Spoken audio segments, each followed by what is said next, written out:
And now we get to that famous endgame, and as we said, yeah, you will see a lot more endgames now that your rating is going up. But let's see what happened. Knight h4, g5, knight f5 check, and king g6. And you start to dance around with your knights. Let's go back a few moves. So after the queen swap, you played knight h4. My recommendation would be, and almost every strong chess player would look at activating the king first. Yes. The knight, not sure how we want to use our knight, but in an endgame, the king, apart from queen endgames, where the king can be very vulnerable, almost every other endgame, you want to activate your king. Your king in the endgame is as strong as a rook, they have calculated. So it's an amazingly strong piece in the endgame. And you make your life a lot easier if you activate your king first. Yeah. Because it's clear you didn't really know what to do, and your clock was ticking down, and you started to dance around with your knights. I mean, you're still totally winning, but look how I long it wasn't takes. sure. Yeah, I wasn't sure whether to try and take the pawn on h6, just to.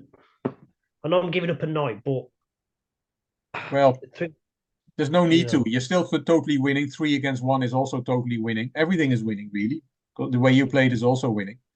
But if not necessary, don't give up your knight for a pawn just like that. So, let him. You can always do that later if you really want to. Knight is much stronger than the pawn. yeah, fair enough. Yeah, so g4. But look how long it takes before you activate your king. More dancing with the knight. Knight f5 check, a few move repetitions. And more. You have to be careful that there's no 3 times the same position, because then it's a draw. And you took on h5. King takes. And your king is on h2. The king is screaming at you, Aran. When Yeah. can I take part in this game? More knight moves. So next time, think about that, activating the king. More knight moves. Fuck yeah. And now the king takes a pawn. Right. So, what do you think of this position right now, Rick? What I think of it, Yeah, think it's good. well, yes, it is a winning position because king and pawn and knight versus king is an easy win. Okay, fair enough. Yeah, I'm not sure what specifically are you trying to.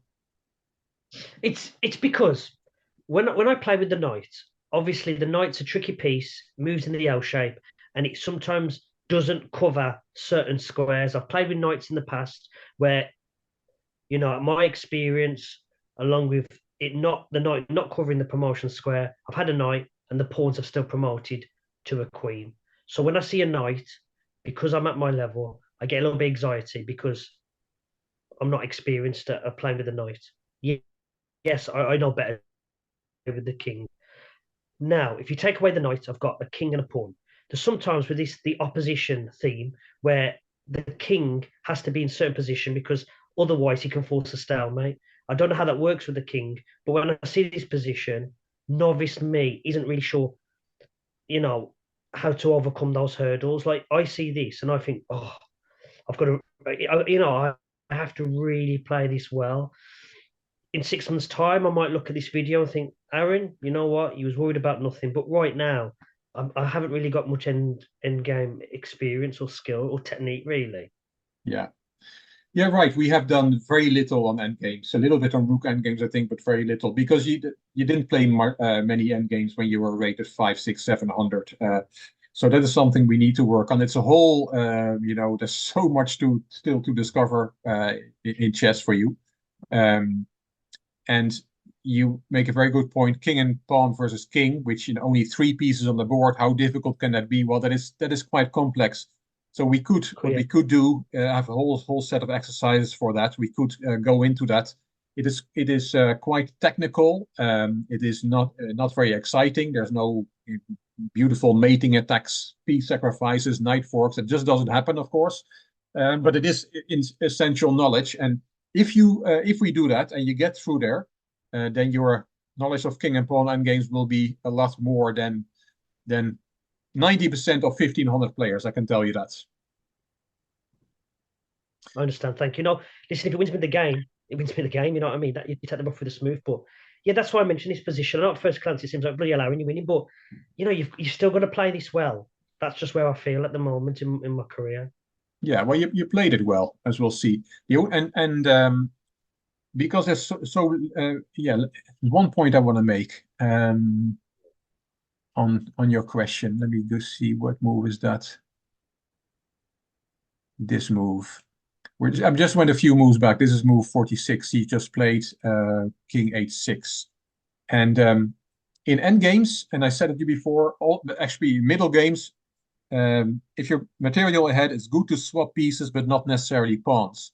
And the same is in the endgame. You don't really want to swap pawns because if all the pawns come off the board, it's a draw because with knight and king, you cannot checkmate the king. It's an Right. immediate draw. So here you took on h5, and that way you swap the pawn. And that's something, of course, he can always swap a pawn himself, which black wants to Yeah. do. Black wants to swap as many pawns as possible, but don't voluntarily swap a pawn. It would be my advice in endgames. Okay. And that is almost always true. That is, there's in chess, it depends on the position, but not swapping pawns in endgames when you're material ahead is almost always a good thing to do. All right. Thank you. Okay. So let's go back to, let's continue. So he was able to swap two pairs of pawns, which is a success for him. But unfortunately, there's still one left, and you're still winning. And there's one important point on what you just asked, because white has to be careful that the last pawn doesn't fall off the board. It's white to play, but if it's black to play, he can attack the f2 pawn, and you have to make a move like knight h1 to not lose that last pawn. Which would be, if black can get that last pawn off the board, it's an immediate draw. So you have to be careful. But you played king g2. Okay, it's a step back again for the king, but now it was necessary because you don't want to lose that pawn. And but you played it quite nicely. It's not very difficult. You just shepherd the pawn up the board, and indeed now you played actively with your king. Suddenly your king is on e5, so you did finally understand that you had to play actively with your king. Yeah, you're so much material up. It's an easy win. You just have to make sure you don't stalemate your opponent. And here, yeah, anything wins. You can play the knight back and continue shepherding your pawn, but you can also give up on the knight. You were very low on time here. Of course, before you really should calculate that the king and pawn endgame is winning, and in this case it is. And as I said, I have a whole set of exercises which on king and pawn versus king that we could go through. But you played f5 check. It's a good move. Yeah. But you didn't have time to calculate it. He took the knight and king e6. Yeah, played it really well so far. King g7. Yeah. And now, I think I said to you in a message after this game was played, the easiest win is king e7, and your next move is f6, and then f7, and then f8. Your king is covering all those squares, and there's nothing black can do about it. So if we just go back and move, please. So can we go back to just after he takes the knight? Right. So he takes the knight. Yep. So my next move was king e6.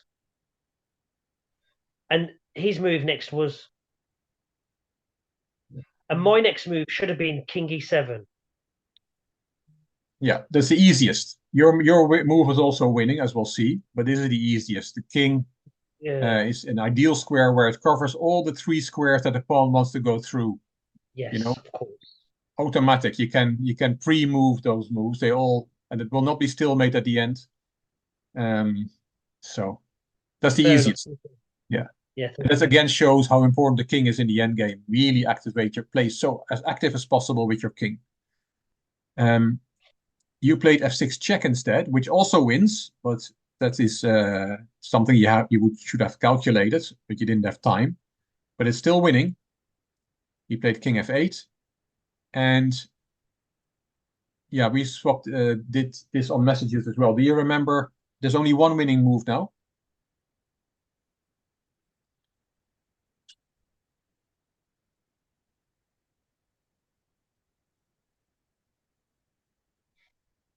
Is it a tempo move?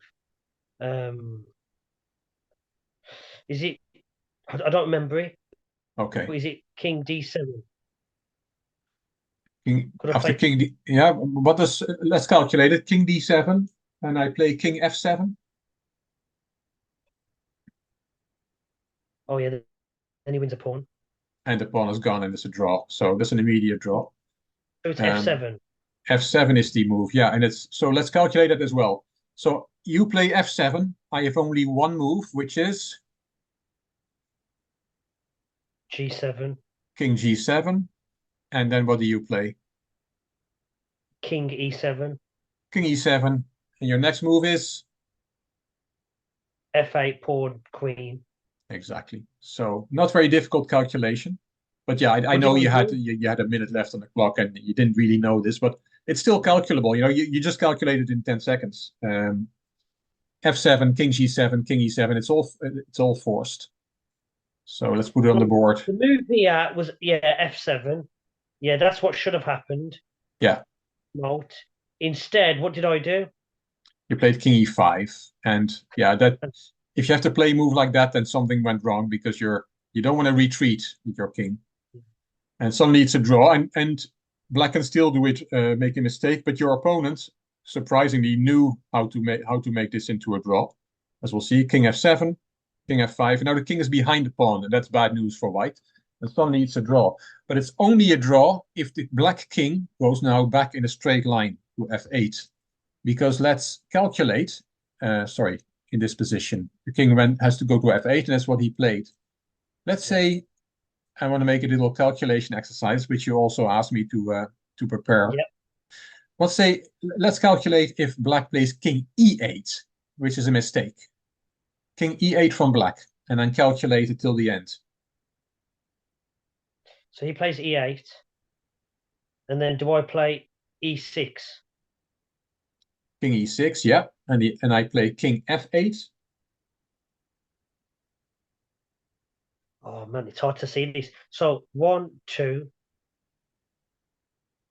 F8. Do I play pawn to F7? Yeah, and I play King G7, only move. E7, king. King E7, exactly the same line as we just saw.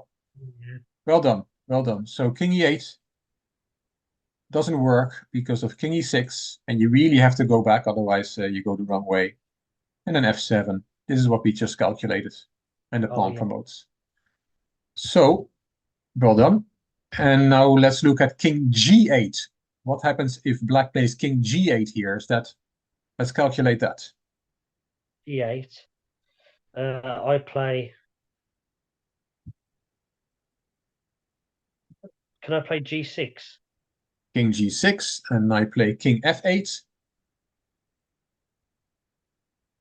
Then I play pawn F7. And I play King E7. I play king G7. Yeah. And on the next move, you promote. So it's the same thing. It's just on the other side. It's a mirror image. So we looked at this, and then this. You have to go back, and you win. Oh, yeah. Yeah. What if and I just want to keep. What if I play King H8 here? What do you play then? Pawn F7. Say again. Stalemate. Conga there, conga there, conga there. Right, so I have to play. Do I play king F7? Exactly. You play King F7, and then this is the only move. Okay. And then I play king E7. King E7 or King E8, and the Yeah. pawn goes through, right? Yeah. Exactly. So it's a bit tricky. You very little time on the clock, or you think I got him now. You get excited, and he plays King H8. You think, what an idiot! And then if you push that pawn, then it's suddenly a draw.